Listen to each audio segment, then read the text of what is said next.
Hey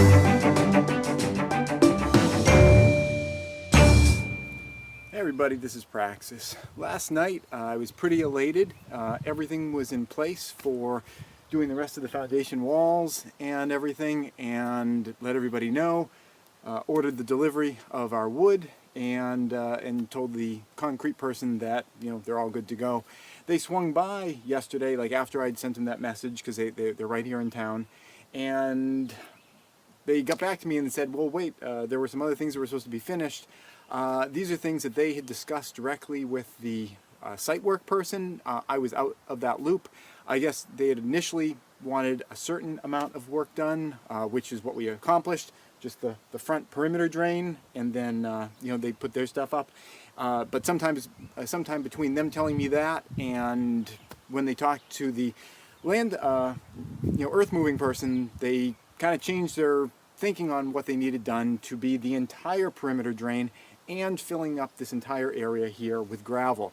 And I was out of the loop on that. So I'm scrambling a little this morning to try to get everybody on board, because the people working here on site weren't told that by the person that owns the company that was doing the landscaping. So the message never got to any of the people that actually mattered, that are actually doing the work. So we're kind of scrambling this morning trying to get all that stuff together. And one of the things that I'm doing, which I was going to do anyway, is installing the under slab air vent for the wood stove. I've got it all laid out here in place. It goes through the back wall behind you. Here's the 45-degree angle where it comes up or bends, and then it comes up back over here. I've got stakes in the ground to hold it in place because I'm about to glue these two sections together, and when I'm kind of pushing them around and everything, I don't want them moving around. So I got a stake here and a couple stakes there to just keep everything all lined up.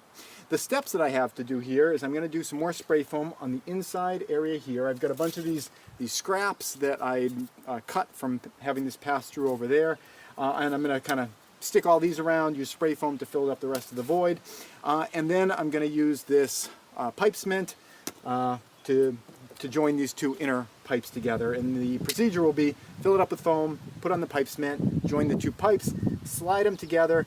There'll be a little bit of a gap left here because this outer blue sleeve can slide a little bit further. I've got this inner white area extended out a little bit.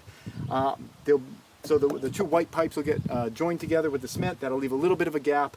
I'll put a little bit of extra spray foam in, slide the rest on there, and then I should be good. I'm going to use duct tape to seal up the joint, just to keep rainwater and sand and grit or whatever from getting in there.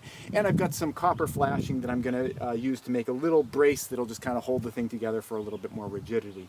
So that's the procedure for today, doing this stuff, and it looks like I may have to move that entire pile of cinder blocks that was placed in the wrong position. It just, it's a problem. I called Home Depot again, and they're just not getting back to me. Every time I call Home Depot, they say, we'll get right back to you. They never do.